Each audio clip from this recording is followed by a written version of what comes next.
What's happening, beautiful people? It's your boy Nick, and today is a story time. A story time.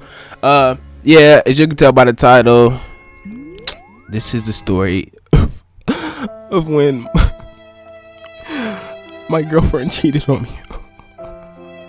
No, I'm just kidding. This is a funny story. Don't feel bad for me or nothing like that. It is really not that deep. I'm like 17 years old. I was like 15 or 16 at the time. It's really not that deep. It's like a little high school relationship type thing. I was like a sophomore. It wasn't that deep. Basically, let me just get right into it. I met this girl on Instagram. I'm gonna call her Amber. Yeah, Amber. I don't know where that came from.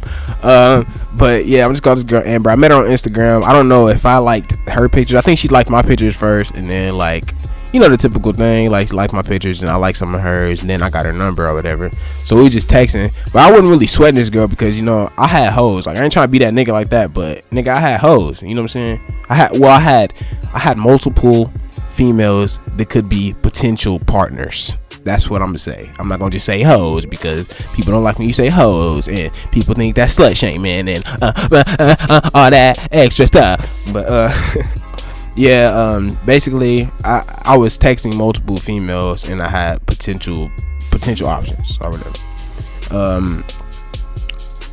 Yeah.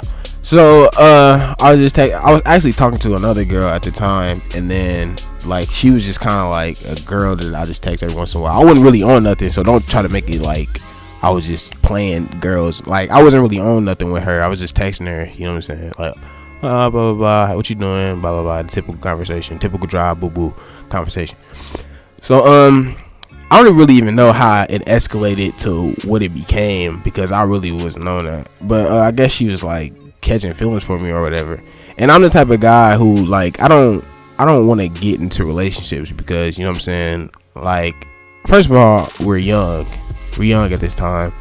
We need to live our lives, man. We need to just live our lives, dude. And I feel like we have unrealistic goals at this time too. First of all, we're young, and social media like twisted like what people see as a good relationship. People just think like all these pictures of people kissing and hugging and buying each other, all this stuff, like that's just a social media thing. That's them, you know what I'm saying? That doesn't mean our relationship's going to be like that.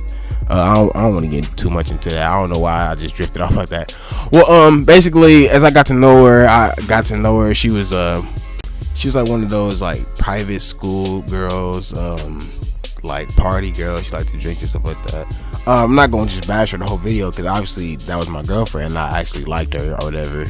She was very beautiful to me. I thought she was like one of the best looking girls in the world, nigga. She was light skin, had the curly hair, short. I like short girls.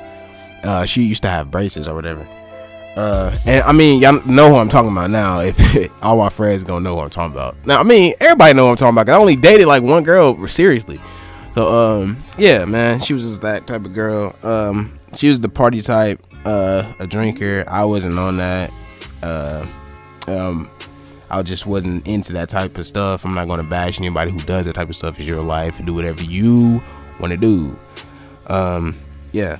So after a while, we just started actually like talking more or whatever. Like, she was like a cool girl. I liked how she was. She seemed pretty nice, genuine, and cool. Or somebody I could vibe with. So we started talking. Started going on a little typical teenager little dates, going to the movies, going to get something to eat or whatever. It was cool. I was cooling.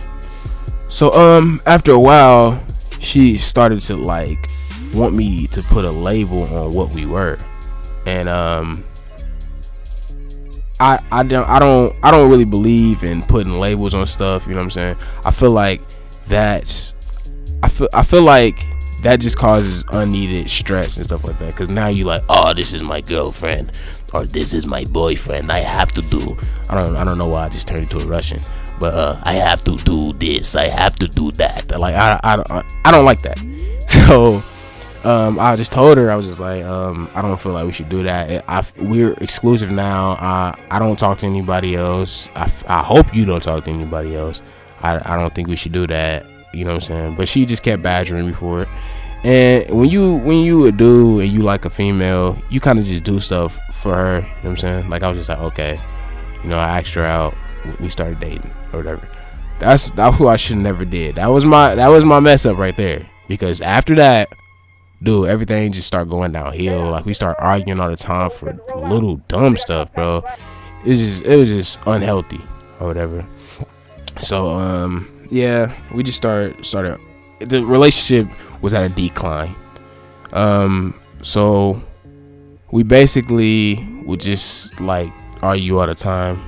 I just said that. I'm just saying the same things over and over again. It's kind of a short story because nothing else really happened, because we always just argue. This is the same old thing.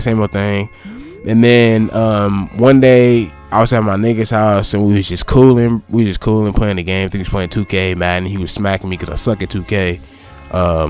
Well, no, actually at this time I think I was pretty cool at 2K. So we was just playing 2K or whatever. So yeah, it was cool. We was just cooling. Then my girl called me or whatever, Amber. She called me, and then we just chatting it up or whatever, FaceTime and stuff like that. And then she just started like acting weird, and she was like, "Oh, I'm never drinking again. My mom's gonna be so mad at me if she figures out what I did." I was like, "What?" If she was like a bad girl, I'm not gonna say she was like a bad girl, but she was like a bad girl because she like would sneak out and all this extra stuff, like stuff you don't need to do. Like, chill, like just chill out. You know what I'm saying? Just do all this extra stuff because she had lenient parents. My parents weren't that strict. So I mean, what? My parents were strict. And I don't find anything wrong with that. Being a lenient parent or being a strict parent, I feel like different strokes for different folks. You know what I'm saying? I like how my mom is strict. You know what I'm saying? Sometimes she a little bit too strict, but like, I just like how she raised me. You know what I'm saying? She don't want me to get in no trouble. She actually cares about me. And I'm not saying that people with lenient parents don't like have parents that don't care about them. They just, you know what I'm saying? You know what I mean. You know what I mean. Or maybe you don't. I don't care. But I'm just straying off from the story. But yeah. And let me add this in here. This is gonna sound so bad, but oh well, nigga. Real nigga stories, real nigga tales. But I never let her meet my mom. You know what I'm saying? I didn't feel like my mom would like her, and I feel like it wasn't that deep. Like, we're young. You don't gotta meet my parents, nigga. This ain't Meet the Fockers, nigga. Like, you don't gotta meet my family. What you want? Even though I met her parents multiple times, and I actually I was cool with them. We wouldn't like, oh, let me call Sharon and let me talk to Sharon, or like, we wouldn't like that. But like, I could talk to them. Like, I could hold a conversation with them. I wouldn't call them or have their number saved in my phone. It wasn't nothing like that. But you know what I mean. So yeah. So I just drifted all the way off. But yeah, she called me or whatever and just started acting weird and just saying all that. And she was like, but if I tell you, you're gonna be mad. And I'm like, I'm not the type of dude who's gonna be like, no, I'm not gonna be mad, because like the way you're acting, I'm probably gonna be mad. You know what I'm saying? I'm probably gonna be mad. You acting weird. So I was just like, you never know. You just need to tell me. Just get it off your chest. So basically, she told me she went to a party, she got drunk, and she basically started messing with another nigga. I'm not gonna put her business out there like that. I mean, everybody knows what she do, but I'm not gonna put her stuff out there on the internet. She did that or whatever. So I'm like, wow. I'm like, I went ham on her. I ain't even gonna lie to you. I called her all type of names. You know what I'm saying? It was in a hurt place. You know what I'm saying? Because like hearing that. First of all, I was the type of nigga who I was telling her, don't do that type of stuff. You know what I'm saying? I ain't no simp nigga though. I went ham. Like, I was like, I told you not to be on that type of stuff. And she was just like, he took advantage of me. You know, trying to play that victim role. I didn't trust it, and that's not a bash to anybody who's been taken advantage of because they were just trying to have a good time or anything like that. It was just so much stuff that was built up already, and I didn't even really trust her like that anyway. And that's a red flag. If you don't trust your partner, you don't need to be in a relationship with them. You know what I'm saying? And so I partially put that on myself. It's really her fault, but I'm gonna put that on myself too, because it was an unhealthy relationship, and I shouldn't have put too much into it anyway. So yeah, basically she cheated on me. That's what I call it. Y'all can call it whatever y'all want. That's the story. I hope y'all enjoyed it. Yeah, if y'all like content like this, please like it, comment, subscribe. It's your boy Nick, and I am outro.